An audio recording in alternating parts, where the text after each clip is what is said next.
Welcome to Truth Behind History. Today, we're diving into one of the most significant and contentious conflicts in modern history, the Israeli-Palestinian conflict. This is not just a territorial dispute, it's a complex web of geopolitics, religion, and human rights, with deep historical roots that have shaped the region for over a century. In this video, we'll explore the historical roots of the conflict, key wars and peace efforts, the current realities faced by both Israelis and Palestinians, and the potential paths forward. The significance of this conflict goes far beyond the Middle East. It has global implications, influencing international politics, security, and human rights debates worldwide. We'll take a closer look at how religion has played a pivotal role in shaping identities, how wars have redrawn borders, and how the aspirations for peace have been met with both optimism and skepticism. By the end of this video, you'll have a clearer understanding of why this conflict persists and why it remains so difficult to resolve. So, sit back and let's explore the key moments that have defined the Israeli-Palestinian conflict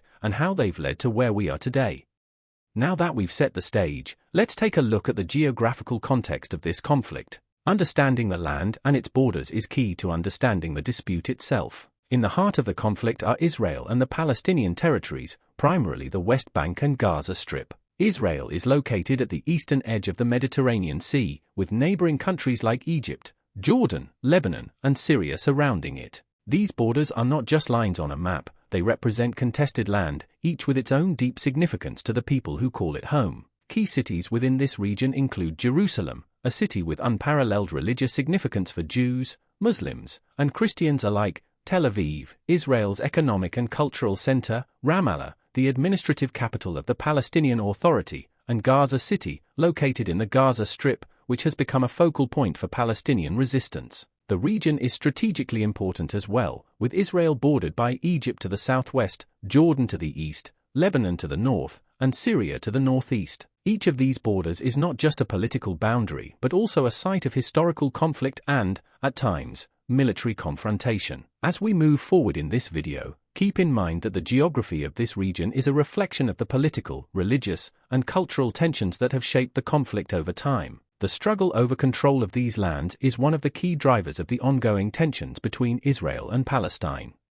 Let's go back in time to the Ottoman era, which played a key role in shaping the modern dynamics of the region. From 1517 until the end of World War I, Palestine was part of the Ottoman Empire. The Ottomans ruled over a vast area, stretching from parts of Europe to the Middle East, and Palestine was just one piece of this empire. During this period, the region was relatively stable, governed from Istanbul, but it wasn't under strict central control. Local Arab leaders often held significant power, and the diverse religious communities, Muslims, Christians, and Jews, lived side by side, each with their own cultural traditions and practices. Unlike later periods, the people here didn't identify with modern national borders. Instead, they identified primarily with their religious communities or local villages. In the absence of modern national boundaries, Palestine was part of the larger Ottoman province of Syria, and its population was made up of a mixture of ethnic and religious groups. Despite this diversity, there wasn't a unified national identity or any widespread sense of a Palestinian nation as we understand it today. The seeds for modern nationalism, both Arab and Jewish, were only beginning to sprout in the 19th century, setting the stage for future tensions and conflict. Now, let's fast forward to 1917, a pivotal year in the history of this conflict. During World War I, as the British were engaged in battles on multiple fronts, they made a promise that would dramatically change the course of history. The Balfour Declaration, issued by British Foreign Secretary Arthur Balfour, expressed the British government's support for the establishment of a national home for the Jewish peoples in Palestine. This declaration was a key moment for the Zionist movement, which had been advocating for the creation of a Jewish state in the historical land of Israel. Zionism had gained momentum in the late 19th and early 20th centuries, largely in response to growing anti-Semitism in Europe and the desire to establish a homeland for Jews who had been persecuted for centuries. However, the Balfour Declaration didn't exist in a vacuum. It was made at a time when the British were also promising Arab leaders their own independence in the region, including in Palestine, through the McMahon-Hussein correspondence. These conflicting promises laid the groundwork for future tensions between Jews and Arabs in the region, as both groups had competing national aspirations in the same land. The Balfour Declaration created a sense of hope and optimism for many Jews, but it also sowed the seeds of resentment among the Arab population, who felt their rights were being overlooked in favor of Jewish nationalism. The tensions that would emerge as a result of this declaration would grow over the next few decades, eventually leading to the creation of the State of Israel and the ongoing conflict with the Palestinians. Following World War I, Britain was granted control over Palestine through the League of Nations mandate system, officially beginning in 1920. This marked a new era for the region, as Britain took over the administration of Palestine, which was now under formal international oversight. However, Britain's role was not without complications. The British mandate was supposed to guide Palestine toward self-governance, but instead, it became a period of growing tensions. The Balfour Declaration, which had promised support for a Jewish homeland, was incorporated into British policy during this time. As a result, Jewish immigration to Palestine increased, particularly in the 1930s and 1940s, as Jews fled anti-Semitism in Europe, especially after the rise of Nazi Germany. This influx of Jewish immigrants led to tensions with the Arab population, who were concerned about losing their land and political power. These tensions reached a boiling point in the 1930s, culminating in the Arab Revolt of 1936 to 1939. The revolt was a direct response to British policies and the increasing Jewish immigration. The British, struggling to maintain order, suppressed the revolt harshly, and the violence further deepened the rift between Arabs and Jews in Palestine. The situation in Palestine became more volatile as World War II unfolded, particularly after the horrors of the Holocaust and the immense suffering of Jews during the war. This led to even greater Zionist aspirations and demands for a Jewish state. As Jewish refugees flooded into Palestine, the Arab population grew increasingly resistant to the idea of a Jewish state, and the divide between the two groups deepened. By the end of the mandate in 1948, the British, weary from managing the conflict, withdrew from Palestine, leaving the fate of the region in the hands of the United Nations. One of the most profound events that shaped the course of history in the 20th century was the Holocaust, where 6 million Jews were systematically murdered by the Nazi regime during World War II. The atrocities of the Holocaust had a lasting impact on the Jewish people and their global aspirations for a homeland. The horrors of this genocide, coupled with centuries of persecution, solidified the urgency for many Jews to establish a safe and secure homeland where they could live free from violence and discrimination. The Holocaust became a pivotal turning point in the Zionist movement. Before the war, Zionism had been gaining support among Jews worldwide, but after the Holocaust, the need for a Jewish state became even more pressing. The tragedy underscored the vulnerability of Jews, especially in Europe, where many had been victims of racial and religious hatred. As a result, there was growing international sympathy for the idea of a Jewish homeland in Palestine. In the immediate aftermath of World War II, displaced Jewish refugees, many of whom had survived the Holocaust, began to flood into Palestine. The British, who still held the mandate over Palestine at the time, struggled with how to manage this influx of Jewish refugees. The Jewish community in Palestine, led by Zionist groups, welcomed the new arrivals, but the Arab population saw this as an encroachment on their land, further intensifying the already growing tensions between Jews and Arabs. The Holocaust didn't just influence the direction of Zionism, it also influenced global attitudes toward the creation of Israel. The international community, in particular Western powers, saw the establishment of a Jewish state as a necessary solution to the suffering of the Jewish people, despite the ongoing resistance from the Arab population in Palestine. This period marked the beginning of the final push toward the creation of Israel and the escalation of violence that would follow. By 1947, the situation in Palestine had become untenable, and the British, exhausted from managing the conflict, decided to turn the issue over to the United Nations. In response, the UN proposed a plan to resolve the conflict through partition. The United Nations Partition Plan for Palestine called for the creation of two separate states, one Jewish and one Arab, with Jerusalem as an international city under UN administration. The proposed division was based on a recommendation that divided Palestine into roughly 56% for the Jewish state and 43% for the Arab state, with Jerusalem as a neutral, internationally administered city. This was a significant moment in the history of the region, as it provided the first international recognition of a Jewish state in Palestine. For Jewish leaders, this was seen as a historic opportunity to finally establish a national homeland after centuries of persecution. The Zionist movement, which had long fought for a Jewish state, largely accepted the plan, despite the fact that it meant they would not have control over all of the land they hoped for. However, for Palestinian Arabs and the broader Arab world, the partition plan was unacceptable. They rejected the idea of dividing the land and creating a Jewish state on what they considered their ancestral land. The Palestinians, who had been living in the area for centuries,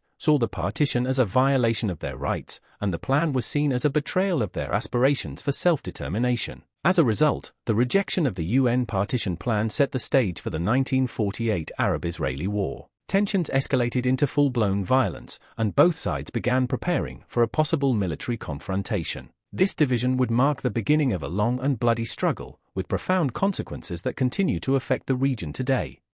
On May 14, 1948, in response to the UN partition plan and the ongoing conflict, David Ben-Gurion, the head of the Jewish Agency, declared the establishment of the State of Israel. This was a monumental moment in Jewish history, the fulfillment of the Zionist dream of creating a Jewish homeland in the land of Israel. However, this declaration was not met with acceptance but with immediate opposition from the Arab world. The very next day, May 15, 1948, 5 neighboring Arab countries, Egypt, Jordan, Syria, Lebanon, and Iraq, invaded Israel, launching the First Arab-Israeli War. They sought to prevent the establishment of the Jewish state and to support Palestinian Arabs, who were opposed to the creation of Israel. The war, lasting from 1948 to 1949, was brutal and had severe consequences for both sides. Despite being vastly outnumbered and facing multiple fronts, the newly formed Israeli Defense Forces, IDF, managed to hold off the Arab forces and even expand Israel's territory beyond the boundaries outlined in the UN partition plan.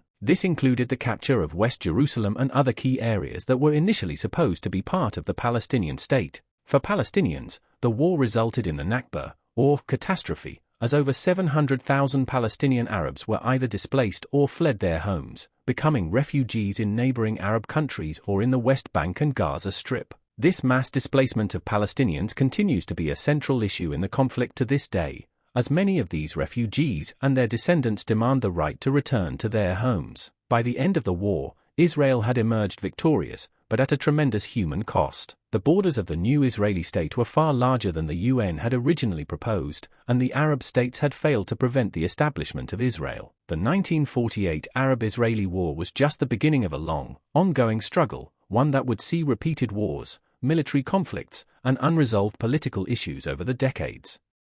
After the 1948 Arab-Israeli War, a ceasefire was reached, and the borders of Israel were redefined by the armistice agreement signed in 1949 between Israel and the surrounding Arab countries. These agreements established what became known as the Green Line, which served as the unofficial border between Israel and its neighbors until 1967. The Green Line marked the boundaries of the State of Israel after the war, but it didn't provide a permanent solution to the conflict. It was essentially a temporary division that represented a military ceasefire rather than a formal peace agreement. While Israel controlled more territory than the United Nations originally proposed, the Green Line also separated the West Bank, which was annexed by Jordan, and the Gaza Strip, which came under Egyptian administration. The question of borders became one of the central issues of the conflict, as the Arab world rejected the legitimacy of Israel's existence and refused to recognize the state. Meanwhile, Israel was facing its own challenges. The newly established state was struggling with security concerns and the integration of over 700,000 Jewish refugees from Europe and the Arab world. The displacement of Palestinian Arabs during the 1948 war, combined with the absence of a Palestinian state, laid the foundation for continued tensions. The Palestinian refugees, who had fled or been forced out of their homes, remained in refugee camps in neighboring countries, in the West Bank, and in Gaza. Their plight and the question of their right to return would become one of the core issues in the Israeli-Palestinian conflict. Over time, the Green Line would symbolize more than just a ceasefire line. It would become a line of division, marking the boundary between the internationally recognized State of Israel and the Palestinian territories that were still under dispute.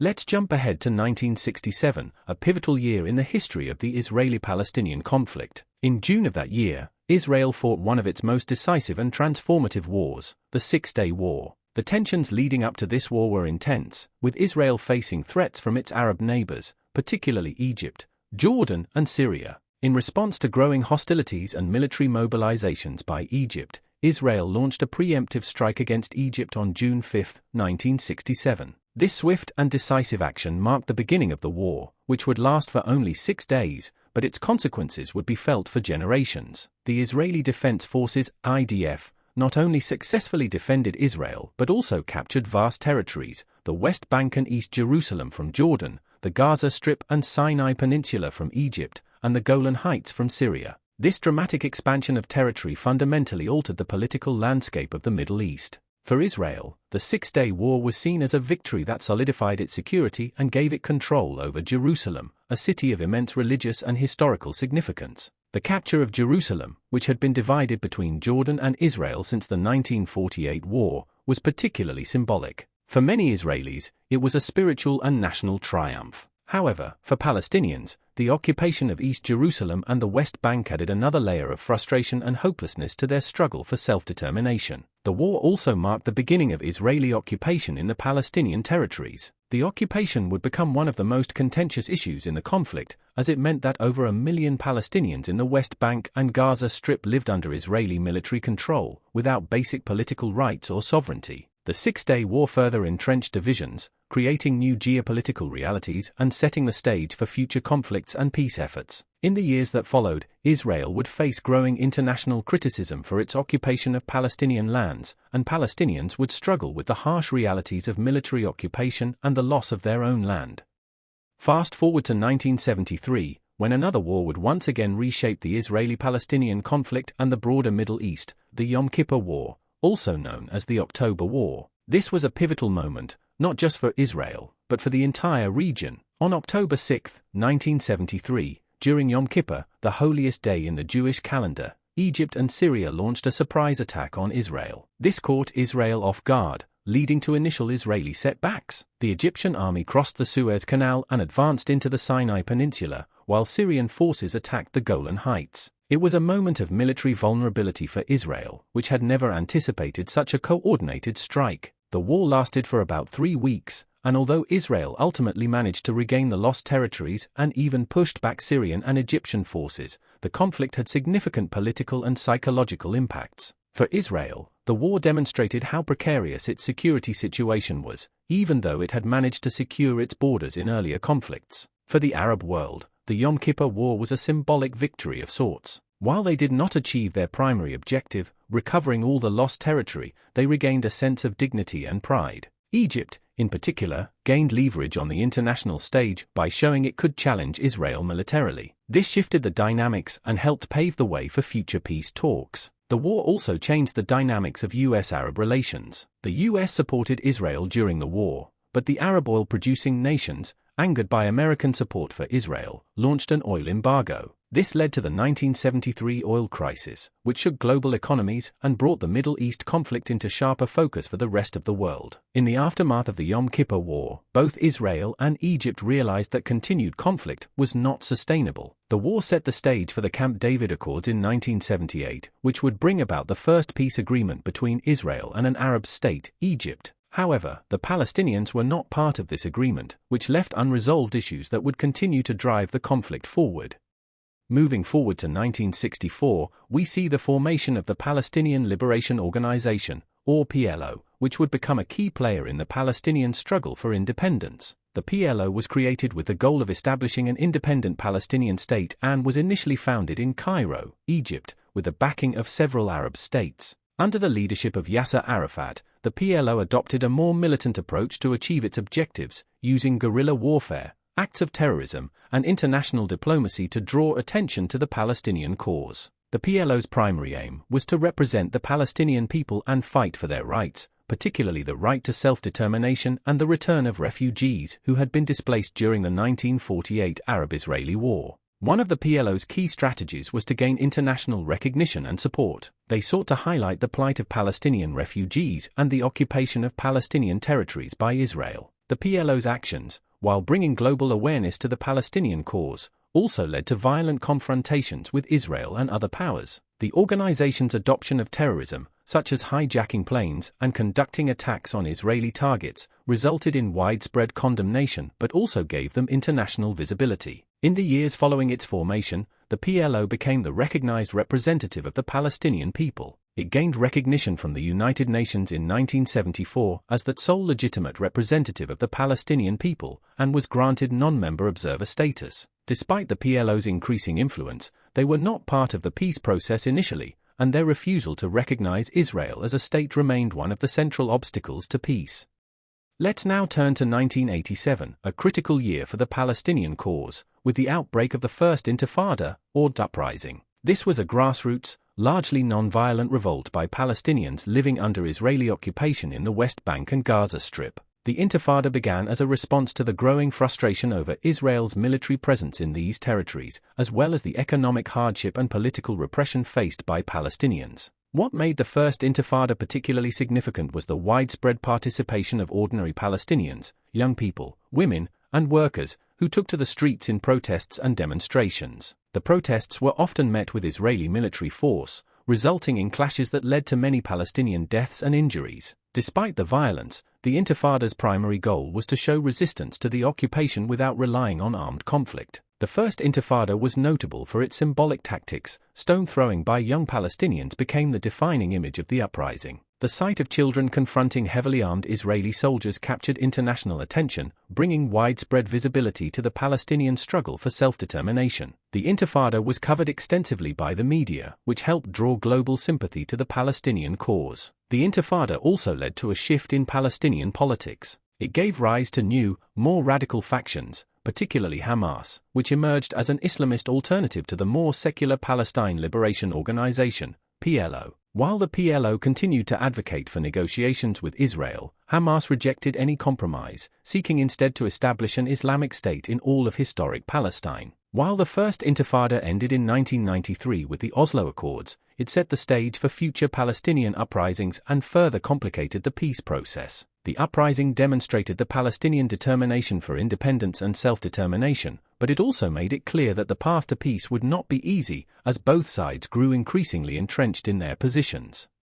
Now, let's move to 1993, a year of both hope and disillusionment in the Israeli-Palestinian conflict. This year saw the signing of the Oslo Accords, a historic peace agreement between Israel and the Palestine Liberation Organization, PLO, marking the first time both parties officially recognized each other. The negotiations were held in secret in Norway, and the breakthrough came when Israeli Prime Minister Yitzhak Rabin and PLO Chairman Yasser Arafat shook hands on the White House lawn in Washington, D.C., under the watchful eye of U.S. President Bill Clinton. The Oslo Accords represented a monumental step toward peace, with both Israel and the PLO agreeing to work toward a two-state solution. Under the Accords, the PLO renounced violence and terrorism, formally recognized Israel's right to exist, and committed to establishing the Palestinian Authority, PA, to govern parts of the West Bank and Gaza. In return, Israel agreed to withdraw from some Palestinian territories and to allow Palestinians a degree of autonomy. The Oslo process held great promise and offered hope for a lasting peace. The accords led to the establishment of the Palestinian Authority and the beginning of Palestinian self-rule in parts of the West Bank and Gaza,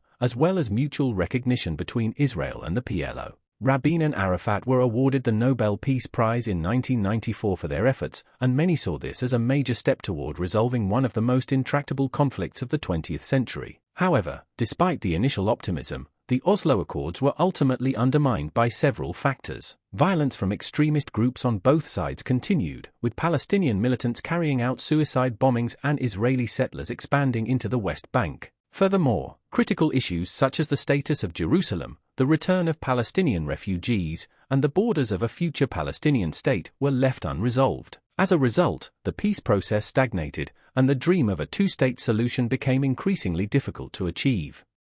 Fast forward to 2000, a year that saw the collapse of the Oslo peace process and the eruption of the Second Intifada, also known as the Al-Aqsa Intifada. The spark for this violent uprising was the visit of Ariel Sharon, the Israeli opposition leader, to the Temple Mount in Jerusalem. This was a site of immense religious significance for both Jews and Muslims. Jews view it as the site of the ancient temple, while Muslims revere it as the location of the Al-Aqsa Mosque, one of Islam's holiest sites. Sharon's visit, which many Palestinians saw as provocative, led to widespread protests and clashes between Palestinians and Israeli security forces. What followed was a full-scale uprising that lasted for several years, with devastating consequences for both sides. The violence was marked by suicide bombings carried out by Palestinian militants, mostly from Hamas and the Islamic Jihad, targeting Israeli civilians. In response, Israel conducted military operations in Palestinian territories, resulting in the deaths of thousands of Palestinians and hundreds of Israelis.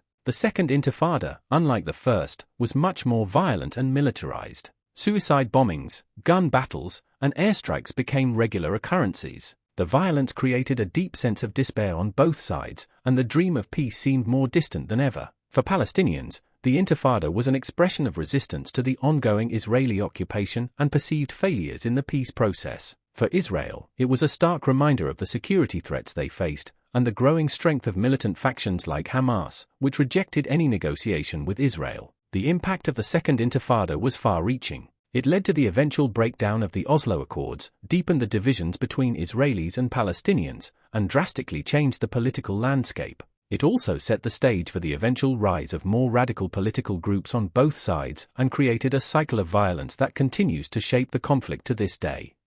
By 2005, the situation in Gaza had become increasingly complex, and Israel made a significant and controversial decision, a unilateral withdrawal from the Gaza Strip. In a move known as the Gaza Disengagement Plan, Israeli Prime Minister Ariel Sharon ordered the evacuation of all Israeli settlements in Gaza and the withdrawal of Israeli military forces. This was a bold and unprecedented move, as Israel had maintained a military presence and built settlements in Gaza since its capture during the 1967 Six-Day War. The goal of the disengagement was to improve Israel's security and to reduce friction with Palestinians in Gaza. In theory, the withdrawal was intended to make Gaza more self-governing, giving Palestinians more control over their own land. However, the withdrawal also created a power vacuum, and the situation on the ground remained highly unstable. The Palestinian Authority, led by Fatah, was supposed to take control of Gaza, but in 2006, Hamas won the Palestinian legislative elections, gaining a majority of seats and effectively taking control of Gaza. This shift in power led to a violent split between Hamas and Fatah. In 2007, Hamas took full control of Gaza in a brief but intense civil war with Fatah, leaving the West Bank under the control of the Palestinian Authority. The Israeli withdrawal, combined with the rise of Hamas, left Gaza in a state of political chaos, and the ongoing blockade imposed by Israel and Egypt further isolated the region, leading to severe economic hardships and a humanitarian crisis. The Gaza Strip became a symbol of Palestinian resistance but also a source of immense suffering for its inhabitants. Since the withdrawal, Gaza has been the site of several wars between Hamas and Israel, with massive destruction and loss of life on both sides. The region remains a focal point for the Israeli-Palestinian conflict, with no clear path to peace or stability. Since Israel's withdrawal from Gaza in 2005, the region has been the epicenter of recurring wars between Hamas and Israel, marked by intense fighting and significant civilian casualties. The most notable conflicts occurred in 2008 to 2009, 2012, 2014, and most recently, in 2021 and 2022. These wars have involved rocket fire from Gaza into Israeli cities and airstrikes by Israel on Gaza, resulting in a devastating loss of life, especially among Palestinian civilians. The 2008 to 2009 Gaza War, known as Operation Cast Lead, was triggered by rocket attacks from Gaza into southern Israel. Israel launched a military operation to halt the rocket fire, targeting Hamas infrastructure. The conflict lasted for 3 weeks, and over 1,000 Palestinians and 13 Israelis were killed. The war caused widespread destruction in Gaza, further escalating tensions and deepening the humanitarian crisis. The 2012 conflict, known as Operation Pillar of Defense, was another round of violence, sparked by increased rocket fire from Gaza and Israeli airstrikes. Similarly, the 2014 Gaza War, or Operation Protective Edge, was one of the longest and deadliest, lasting for 7 weeks and resulting in over 2,000 Palestinian deaths and more than 70 Israeli deaths. The 2014 war also saw significant infrastructure damage in Gaza, with entire neighborhoods destroyed, leaving thousands homeless. These wars, while characterized by military exchanges, also have a profound impact on the civilian population. In Gaza, civilian casualties are often high, and the destruction of homes, schools, and hospitals exacerbates an already dire humanitarian situation. In Israel, rocket fire from Gaza has caused civilian casualties, terrorized communities, and led to the development of the Iron Dome missile defense system to protect Israeli cities. The repeated nature of these conflicts has led to growing international concern. The United Nations and various human rights organizations have repeatedly called for an end to the cycle of violence, while the international community struggles to find a lasting solution. Despite various ceasefires and temporary truces, the underlying issues, such as the blockade of Gaza, the political split between Hamas and the Palestinian Authority, and Israel's security concerns, remain unresolved. The cycle of violence between Hamas and Israel continues to haunt the region, with no permanent peace in sight.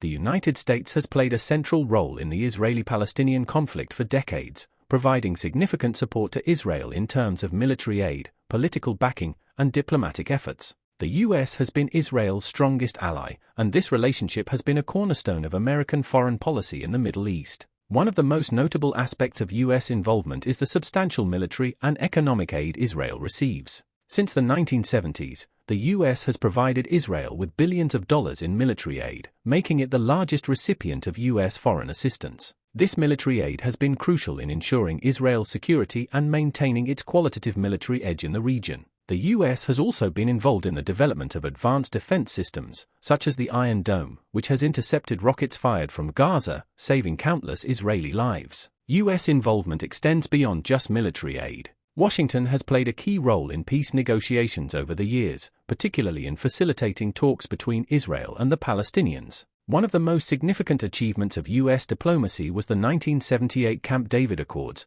where US President Jimmy Carter helped broker peace between Israel and Egypt, leading to the first Arab-Israeli peace treaty. Later, the US would be instrumental in the Oslo Accords, which saw mutual recognition between Israel and the PLO. However, US involvement has also been a point of contention. Many in the Arab world view the US as biased toward Israel, particularly due to its strong military and diplomatic support. The US has consistently vetoed UN resolutions that criticize Israel, and its stance on issues like Israeli settlement expansion in the West Bank has sparked criticism internationally. Under the Trump administration, US policy shifted even further in Israel's favor. The US moved its embassy to Jerusalem in 2018, a highly controversial decision that was seen as recognizing Jerusalem as Israel's capital, despite Palestinian claims to East Jerusalem as the capital of a future Palestinian state. The Trump administration also brokered the Abraham Accords, leading to normalization agreements between Israel and several Arab countries, including the UAE,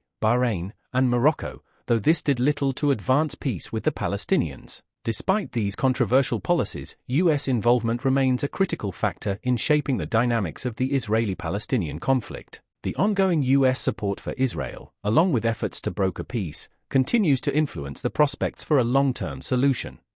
One of the most contentious issues in the Israeli-Palestinian conflict is the expansion of Israeli settlements in the West Bank, including East Jerusalem. These settlements have been a major point of contention between Israel and the Palestinians, as well as between Israel and the international community. The West Bank, which was captured by Israel during the 1967 Six-Day War, has been under Israeli military occupation ever since. Since the war, Israel has built dozens of settlements in the West Bank, housing hundreds of thousands of Israelis. These settlements are considered illegal under international law by much of the world, although Israel disputes this claim, arguing that the land is historically and biblically significant to the Jewish people. For Palestinians, the continued expansion of Israeli settlements is seen as a direct violation of their right to self-determination. The expansion of settlements, often accompanied by the construction of new roads, military outposts, and security barriers, has led to the fragmentation of the West Bank, making it increasingly difficult for Palestinians to establish a viable, contiguous state. The settlements are often built on land that Palestinians view as part of their future state, and the growing number of settlers has created tensions with the local Palestinian population, resulting in protests, violence, and military clashes. The issue of settlements has been a major obstacle to peace talks and a two-state solution. Each time Israel builds new settlements or expands existing ones, it undermines the possibility of creating a contiguous Palestinian state in the West Bank. This has led many Palestinians and international critics to argue that Israel is intentionally making a two-state solution impossible by encroaching on Palestinian land. Despite the international condemnation, Israeli settlement activity has continued, especially in East Jerusalem, which Israel considers its undivided capital. The United Nations and many countries, including the US under various administrations, have called for a halt to settlement expansion, but this call has largely been ignored by Israel, who argues that the settlements are a matter of security and historical rights. As a result, the settlement issue remains one of the primary stumbling blocks to peace. The expansion of settlements complicates efforts to negotiate a two-state solution, and it fuels a sense of frustration and injustice among Palestinians who see their land being steadily taken away. Now, let's take a moment to focus on Jerusalem, a city that is at the heart of both the Israeli-Palestinian conflict and the broader Middle Eastern struggle. Jerusalem holds immense religious significance for three major world religions: Judaism, Islam, and Christianity. It is the city of sacred sites, each of which carries deep religious and historical meaning. For Jews, the Western Wall, located in the Old City of Jerusalem, is the holiest site where they can pray, as it is the last remaining part of the Second Temple, which was destroyed in 70 CE. The Western Wall represents Jewish faith, history, and identity. Jerusalem is also the site of the Temple Mount, a place of deep historical and religious importance, where two ancient Jewish temples stood. For Muslims, Jerusalem is home to the Dome of the Rock, one of Islam's holiest sites. According to Islamic tradition, the Prophet Muhammad ascended to heaven from the rock in the dome, making it a deeply revered place in the Muslim world. Al-Aqsa Mosque, located nearby, is the third holiest site in Islam, further adding to the significance of Jerusalem for Muslims. For Christians,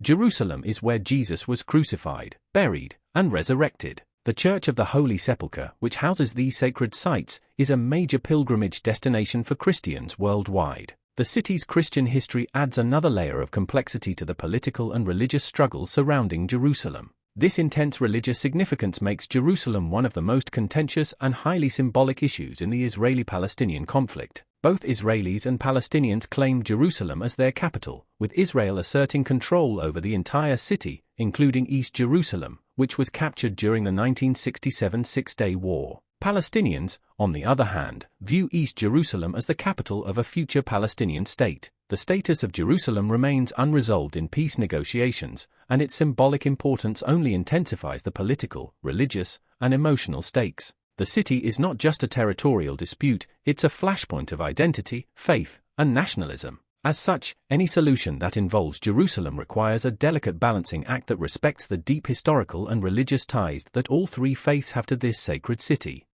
To help make sense of the history we've just covered, let's take a look at a timeline of the key events that have shaped the Israeli-Palestinian conflict from 1917 to the present day. The timeline begins in 1917, when the Balfour Declaration was issued by Britain, setting the stage for Jewish immigration to Palestine and establishing the first seeds of the conflict. The British Mandate period followed, during which tensions between Jews and Arabs escalated, leading to uprisings and violence. In 1947, the UN partition plan sought to divide the land into separate Jewish and Arab states, with Jerusalem as an international city. This led to the 1948 Arab-Israeli War, which resulted in the creation of Israel and the displacement of hundreds of thousands of Palestinians, a key event known as the Nakba, or catastrophe. The 1967 Six-Day War significantly altered the borders of the region as Israel captured the West Bank, Gaza, and East Jerusalem. This occupation continues to be a major point of contention. Throughout the decades, peace efforts such as the Oslo Accords in 1993 and the Camp David Accords in 1978 were attempted, with varying degrees of success,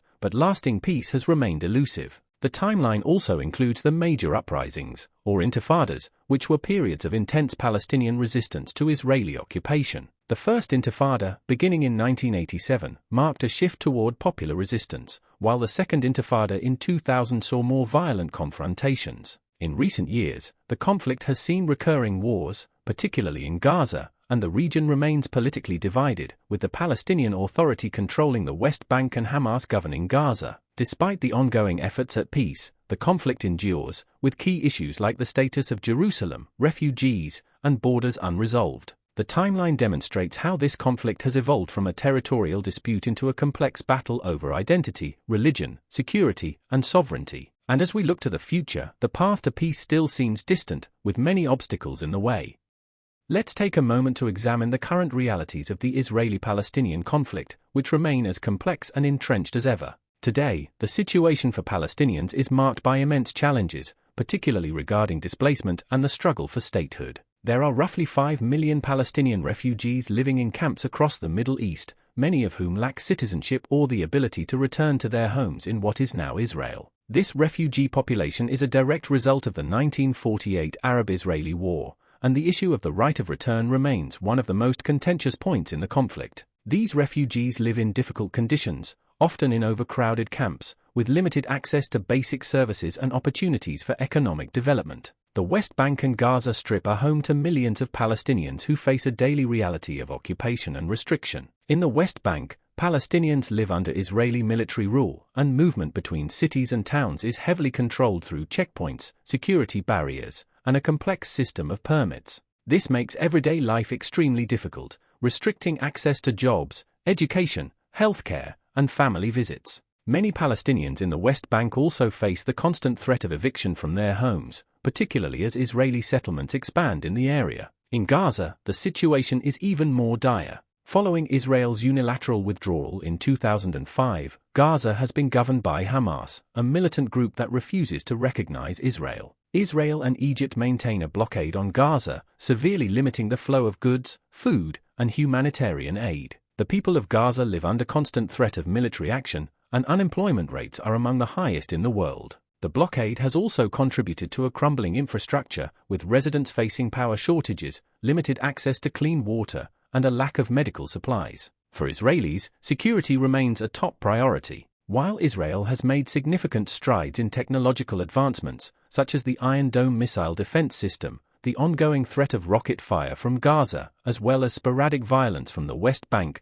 continues to influence Israeli policy and military strategy. The fear of attacks, whether from Hamas or other militant groups, shapes the daily lives of Israelis, especially those living near the Gaza border. Despite all this, there have been some positive developments in the region. New regional relationships have emerged, notably through the Abraham Accords, which have led to normalization between Israel and several Arab states. While this has not led to an immediate resolution to the Israeli-Palestinian conflict, it has changed the regional dynamics and created opportunities for new diplomatic relations. The current situation is marked by a profound sense of uncertainty and despair on both sides. With entrenched political divisions, economic hardships, and ongoing violence, it's unclear what the future holds for both Israelis and Palestinians. What is clear is that the human cost of the conflict continues to mount, with no clear end in sight.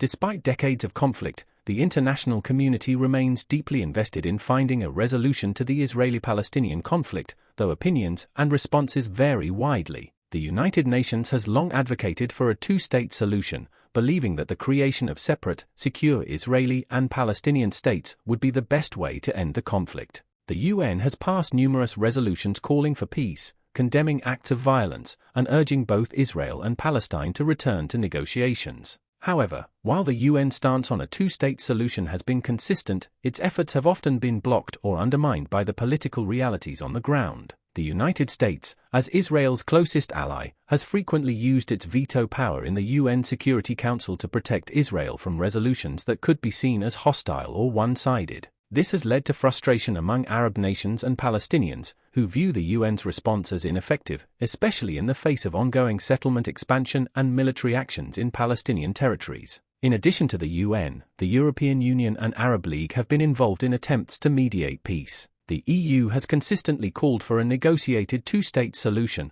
offering economic aid and political support to Palestinian authorities. Meanwhile, the Arab League has historically supported the Palestinian cause, calling for the creation of a Palestinian state with East Jerusalem as its capital. However, the influence of these international bodies has been limited by the lack of cooperation from both Israel and Palestinian factions, particularly Hamas. One of the more recent developments in international responses to the conflict has been the growing engagement of non-governmental organizations, NGOs, and civil society groups. These organizations have worked to provide humanitarian aid, build cross-community relationships, and advocate for human rights. However, the deeply entrenched nature of the conflict and the continuing violence often limit the impact these groups can have. International public opinion remains deeply divided. While many countries continue to advocate for Palestinian rights and a two-state solution, others, particularly in the West, continue to side with Israel, citing its right to self-defense and security concerns. This polarization makes it difficult for international mediators to foster consensus, and the global community continues to struggle to find a unified approach that could lead to a lasting peace.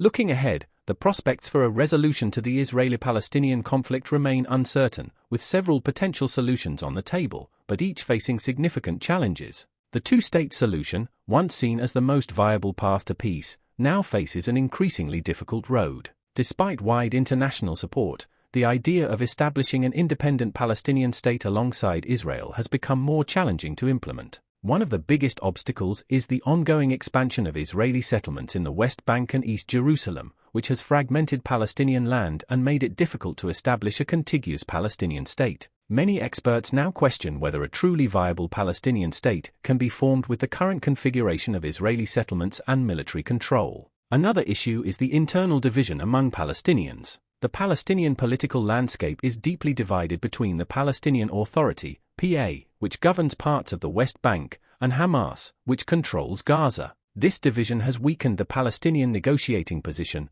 as Israel and the international community have found it difficult to engage with a unified Palestinian leadership. Moreover, Hamas's refusal to recognize Israel as a legitimate state complicates any peace process, particularly in the context of the two-state solution. There is also the question of Jerusalem, a city both Israelis and Palestinians claim as their capital. Any solution involving Jerusalem is highly contentious, as Israel controls the entire city and considers it its undivided capital, while Palestinians see East Jerusalem as the capital of their future state. International efforts to internationalize Jerusalem or divide it between the two states have been unsuccessful so far. In addition to the two-state solution, other proposals have been suggested, including a one-state solution, where Israelis and Palestinians would live together in a single, democratic state. While some view this as a potential path toward peace, it raises concerns about the loss of Israel's Jewish identity and the challenge of balancing the rights and governance of two distinct groups. The one-state solution would require an unprecedented level of cooperation and compromise, which remains highly unlikely in the current climate. Alternative models, such as a confederation or shared sovereignty, have also been discussed. These models would allow for some form of cooperation between Israel and a future Palestinian state while sharing key institutions and responsibilities. However, these models also face significant political and logistical challenges and would require a complete shift in the way both Israelis and Palestinians view their relationship with one another. Despite these significant challenges, there is some optimism at the grassroots level. Various coexistence initiatives, such as joint Israeli-Palestinian economic ventures, peace education programs, and community building projects, are taking place, though they often remain isolated from the broader political conflict. These initiatives show that on a human level, there is potential for cooperation, even if the political will for peace is not yet strong enough to produce a lasting solution. As we conclude, it's essential to recognize that the Israeli-Palestinian conflict is not a simple story of good versus evil. It's a complex, multifaceted conflict with deep historical, political, and religious roots. Both Israelis and Palestinians have legitimate aspirations, fears, and grievances that have been shaped by decades of conflict, suffering, and displacement. The reality of this conflict is not just about territorial disputes, it's about identity, survival, and the struggle for justice. On both sides, there are people who desire peace, who want to see their children grow up in a secure and prosperous future. But there are also deep divides that are hard to bridge, divides of history, of trauma, of loss, and of hope for something better. While a resolution to the conflict may seem distant, the pursuit of peace must continue. There is no easy solution, but that does not mean peace is impossible. A lasting peace would require courage, compromise, and a shared vision of a future where both Israelis and Palestinians can live in dignity, security, and freedom. It would require addressing the core issues of the conflict: land, refugees, Jerusalem, and security, in ways that respect the rights of both peoples. As we reflect on the complexities of this conflict, we must also consider the human dimensions, the trauma of war, the impact of occupation, the hopes of future generations, and the power of empathy. It's only through understanding and engagement with the history, the people, and the perspectives of both sides that we can truly begin to see a path toward peace. Thank you for watching Truth Behind History. If you found this video informative, be sure to like, comment, and subscribe. Feel free to share your thoughts below and check out other videos on this channel for more in-depth explorations of history's most significant conflicts. Remember, understanding history is the first step toward creating a better future.